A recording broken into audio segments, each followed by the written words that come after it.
Mobile phone charge নিয়ে বিভিন্ন সময় আমরা বিড়ম্বনায় পড়ে যাই। কোথাও বেড়াতে গেলে দেখা গেল মোবাইলের চার্জ শেষ, আবার চার্জার থাকলেও বিদ্যুৎ নেই। এসব বিড়ম্বনার অবসান ঘটাতে অবশ্যই রয়েছে দারুণ সমাধান। একটা পাতিলেবুই আপনার এই চিন্তা কমিয়ে দিতে যথেষ্ট। অবাক হচ্ছেন? মোবাইল চার্জের সাথে পাতিলেবুর কি সম্পর্ক, তার মজার তথ্য জানাচ্ছেন সাদিয়া আফরোজ।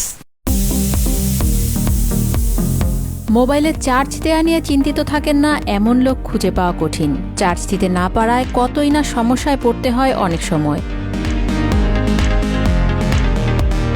তবে এই চার্জ সমস্যার সমাধান দিতে পারে একটি পাতিলেবু। অবাক লাগলেও ব্যাপারটি বেশ কার্যকর।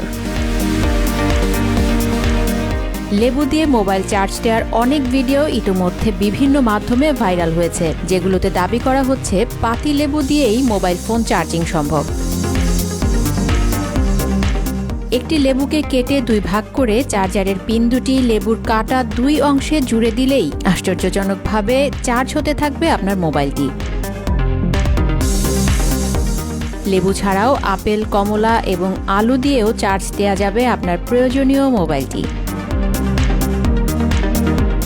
Sadia Afroz, TVN 24 news desk.